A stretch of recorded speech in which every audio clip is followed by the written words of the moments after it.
Merhabalar, ben Ece, Olizi Zeytinyağları'nın kurucusuyum. Bugün şefimiz Ezgi Bal'la beraber domates salatası yapacağız. Şöyle bir şey tasarladım, düşündüm. Evet. Sen bize bir tabağa böyle domateslerimizi kesip güzelce diz. Ben de burada zeytinli, bademli bir domates sosu yapacağım. Tamam. Ve bunları domateslerimizin üzerine dökeceğiz. Harika. Peki domatesleri hangi domateslerden seçeceğiz? Çünkü burada pembe domatesimiz var, böyle şeker domatesimiz var ve tarla domatesimiz var. Ben diyorum ki karışık yapalım. Bir pembe domatesin yarısı, Tamam. tarla domatesi ve şeker domateslerden de aralara koyalım. Bir tane bitişik var, onu kullanabilir miyiz? Tabii ki. Bunu şöyle.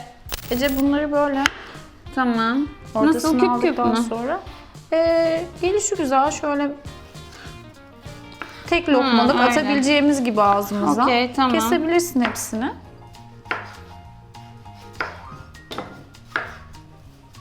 Ben de çiğ bademleri doğruyorum aynı zamanda.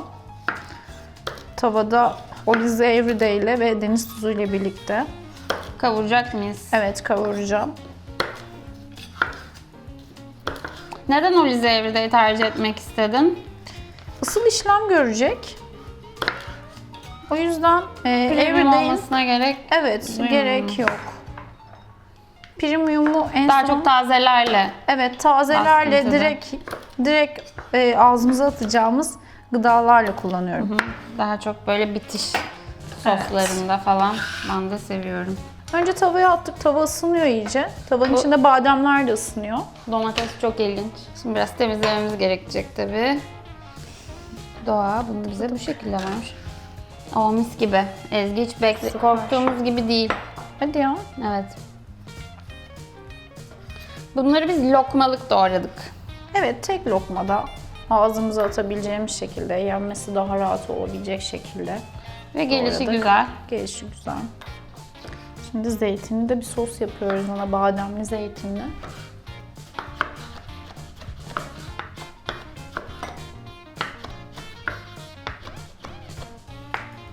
Daha fazla domates ister misin? O yeterli Ece. Ece, şimdi bunların üzerine deniz tuzu gezdirmeni isteyeceğim senden biraz. Domatesin mi? Domatesin üzerine. Deniz tuzları onun içinde eriyecekler. Hı. Ve domatese bir lezzet katacaklar. Biraz harmanlamamı ister misin? Olur. Yoksa kendi başlarına? Kendi zaten sulanacak. Belki onları tabağa alırken zaten harmanlamış olacaksın. Şurada tamam. Beyaz bir ayaklı Zaten tabağımız hemen emiyor. var. Bu flake tuz olduğu için yaprak tuz. Evet. Hemen zaten eriyor sanki üzerinde.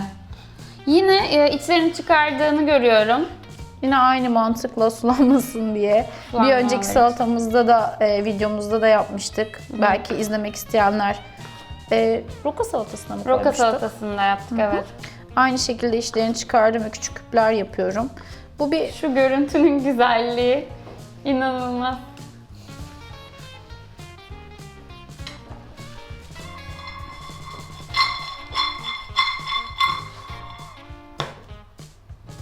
bak, bademlerin rengi dönmeye başladılar hafif hafif. Biraz böyle altın sarısı gibi bir renk almaya başlıyor, Evet. değil mi? Evet. Şimdi içerisine bir tane acı biber pıtlatacağız. Şöyle çok dikkatli bir biçimde. Çok olmaz mı? Yok, içinden geri alacağımız için o lezzetini bademlere verecek ve geri alacağız. Şimdi sıra zeytinyağımızda.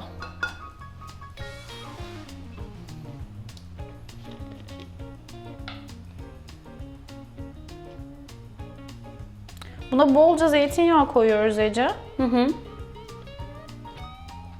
Bu aynı zamanda salatamızın De sosu olacak. kısmen sosu olacak. Tabii ki premium da ekleyeceğiz. Bu arada şu domateslere bakar mısın? Emdiler bile o kadar tuzu. Evet, böyle ısındı. Biraz deniz tuzu gezdiriyoruz. Çok güzel kokuyor ama bu biberin kokusu işte. Biraz limon kabuğu alıyoruz. Ve kızgın bademli yağımızı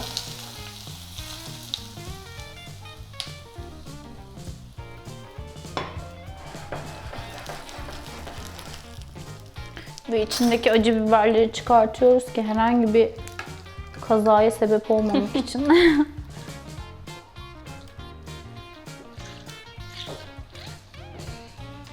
Koku inanılmaz.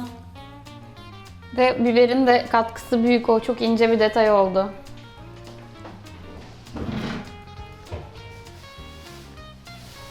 Sığdı ya.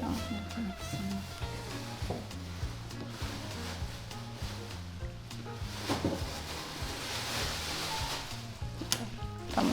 Fesleğen mi ekliyoruz bir de? Fesleğenden önce Ece sen buna Olize Premium ekleyelim bolca. Tamam, Sonra tamam. bunu domateslerin üzerine dök. Ben de Ezdim. üzerine en son koymak için fesleğen ince ince kıyacağım. Tamam. Bitişi Olize Premium'la yapıyoruz. O yüzden biraz daha şöyle bir sos gezdirmek üzerine. Biraz da bunların üzerinde gezdirmemde sakınca var mı? Yo. Gezdirebilirsin.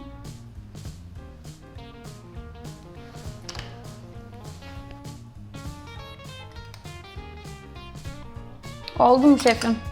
Yapabiliyor Harika. muyum? Geçecek Harika. miyim sınıfı?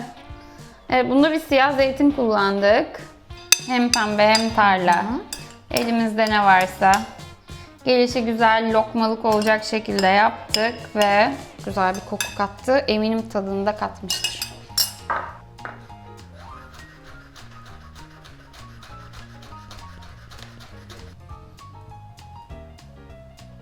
Ece en son üstüne çok ince doğradığımız fesleğenleri gezdiriyoruz. Ay ne kadar güzel oldu, incecik. Bunun için şef olmak lazım. Senden rica etsem üzerine karabiber gezdirebilir misin? Tabii yine karabiberciyiz.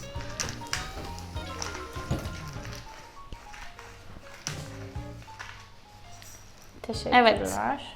Yine iki zeytinyağımızı farklı aşamalarda kullandığımız bir tarif yaptık. Bademleri pişirirken, çok hafif tavada çevirirken Olize Everyday kullandık. Bitişinde ise Olize Premium kullandık. O keskin tadı kalsın diye.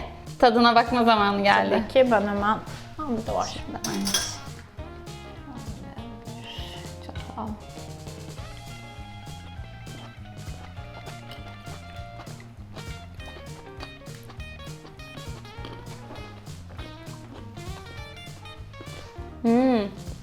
Biberin acılığı çok hafif ama Nasıl? çok güzel var.